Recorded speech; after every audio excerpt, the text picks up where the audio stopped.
socialement. Socialement, parce qu'il y a l'inflation très forte et parce qu'il y a possiblement des pénuries énergétiques, mais qui sont voulues. Ça ne tombe pas du ciel. C'est parce qu'on fait les sanctions anti-russes. C'est le résultat de nos choix de gouvernement. On n'a pas fait le choix de mettre les Français dans la pénurie. C'est une conséquence d'une invasion d'un pays, de l'Ukraine. C'est conséquence d'un choix qu'on a fait de répondre, qui est la sanction anti-russe, qui s'est évidemment retournée contre nous. Monsieur le maire nous disait, je vais mettre à genoux l'économie russe. Il a juste réussi à mettre à genoux l'économie française. Et on a fait ce choix-là. Résultat, on va être possiblement, nous, la France, qui était le premier exportateur européen d'électricité historiquement, depuis toujours, on va être possiblement en pénurie d'énergie, ce qui est complètement délirant, ce qui n'a aucun sens. Et donc, ça va avoir des conséquences d'abord sur les Français les plus fragiles. Il faut quand même en être absolument conscient, voire sur l'activité économique, si ça touche des industries ou des entreprises. Donc, ça va être chaud. Alors, peut-être que le sanitaire, dans ce contexte-là, où les gens seront les Français légitimement un peu énervés par tout cela, eh bien, peut-être que le sanitaire, si on nous remet des couvre-feux, des confinements éventuellement, ou même simplement des passes, des restrictions, une ambiance d'anxiété, une ambiance où on vous tient par la laisse autour du cou, ça peut être un moyen de gestion sociale, effectivement. Ouais, mais parce que vous nous avez parlé du Covid et vous avez dit on va avoir une rentrée qui va être difficile à cause de la crise énergétique et de la guerre en Ukraine, qui est là depuis 6 mois maintenant, cette guerre en Ukraine. Ça a été une folie de sanctionner la Russie. Ah, je pense que c'est complètement inutile et contre-productif. Mais en fait, on le savait déjà. Vous condamnez l'invasion de toutes les manières. Oui, bien sûr, par la Russie. Mais je l'ai dit très clairement. Je dis simplement, moi j'ajoute un élément d'analyse supplémentaire, c'est d'où vient cette situation. Parce que je veux pas qu'on soit dans le Walt Disney pour enfants de 4 ans, si vous voulez, où il y aura les très très méchants et les très très gentils. Je ne crois pas à cela. Je pense qu'il y a une situation géopolitique qui s'est dégradée depuis 30 ans. Parce que l'OTAN progressivement a encerclé la Russie. Imaginez, il y aurait encore le pacte de Varsovie, il aurait encerclé au Canada et au Mexique les États-Unis. Au bout d'un moment, les États-Unis auraient pété un câble, et possiblement seraient rentrés en guerre, puisque c'est quand même le pays qui, historiquement, ces dernières décennies, est le plus entré en guerre et a fait le plus de morts dans le monde. Ce sont les États-Unis, pas la Russie. Je dis simplement, nous en sommes arrivés là. Aujourd'hui, on continue quand même une stratégie qui me paraît complètement folle. Ça n'a pas de fin. On va livrer des armes comme ça indéfiniment. 70% d'ailleurs des armes sont détournées, on le sait par un documentaire récent de la chaîne CBS. Bon, ils partent où ces armes? Elles partent sur les mafias, elles partent parfois même en Russie, elles vont revenir dans certaines banlieues françaises, etc. dans quelques années. Et en même temps, on fait des sanctions qui en réalité nous pénalisent, ne pénalisent pas la Russie, puisque de toute façon, elle vend en Inde, elle vend en Chine, elle vend au Brésil, elle compense, elle sait s'organiser, on la met dans les bras de la Chine. Bref, c'est fou, on s'appauvrit. On crée des pénuries énergétiques, ce qui va frapper d'ailleurs d'abord les plus pauvres d'entre nous, c'est évident, les millions de ménages français les plus pauvres, plus les entreprises et l'industrie. Et à côté de cela, on continue avec la folie guerrière de l'OTAN. Moi, je pense qu'il faut quitter l'OTAN. Je suis responsable, je pense que pour la paix, il faut que cette organisation disparaisse. Ça n'est plus une organisation du tout défensive, c'est une organisation belliciste, c'est une organisation de guerre, c'est une organisation d'impérialisme américain. Dans l'actualité aujourd'hui, on a le problème des rodéos urbains, avec Gérald Darmanin qui a annoncé 3 interventions par jour et par commissariat là, pour cette rentrée.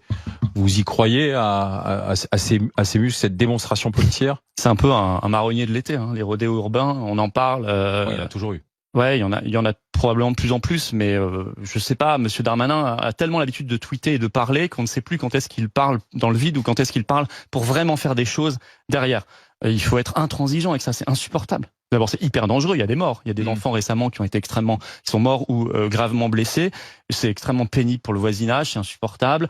S'il faut faire du contact direct, on fait du contact direct, comme on dit, comme le fait la police britannique. Moi, ça me choque pas du tout. En faisant tomber les motos. Oui, s'il y a une police bien formée pour le faire, on peut le faire. Et il faut donner, je pense, quelques exemples clairs pour arrêter cette folie.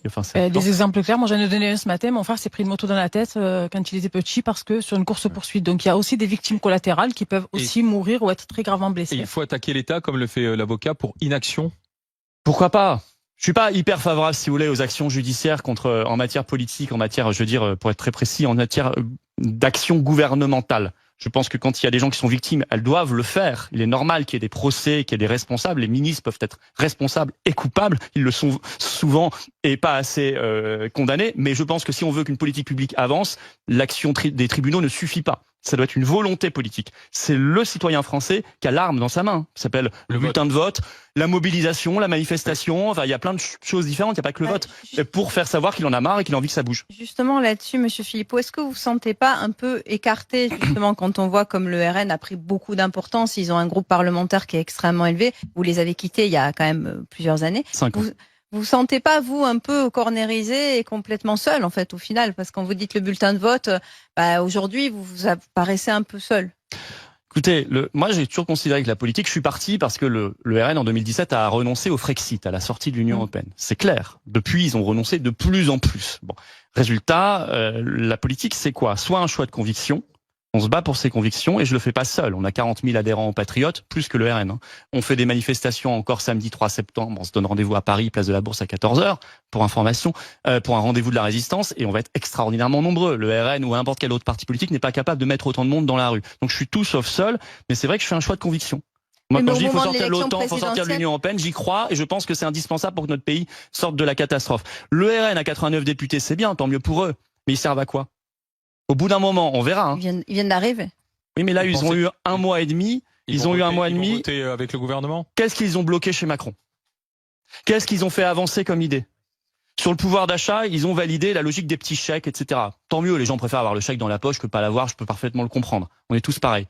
Enfin, c'est pas ça qui va régler le problème du pouvoir d'achat. Le problème du pouvoir d'achat, c'est les salaires, c'est les retraites, c'est l'organisation de notre système économique, c'est la réindustrialisation de notre pays. Ce qui est pas possible avec les accords de libre-échange, avec l'Union européenne. Et vous pensez pouvoir le régler, vous? Moi seul, non. Mais je pense avoir des convictions qui sont mises dans le débat. Après, chacun, vous êtes d'accord, pas d'accord, mais on est en débat. Et je pense qu'elles sont beaucoup plus authentiques, solides et sincères que le RN aujourd'hui qui a renoncé à tout. Je dis pas que tous leurs députés ont renoncé à tout. Vous voyez, j'ai essayé d'être vraiment juste. Mais je pense qu'ils ont aujourd'hui une espèce de mollesse d'expression, de tiédeur, et en fait une normalisation qui est allée tellement loin qu'ils servent plus à grand chose. Et merci Florian Philippot. Merci d'être passé par. Merci à vous. GG. Rémi Barré.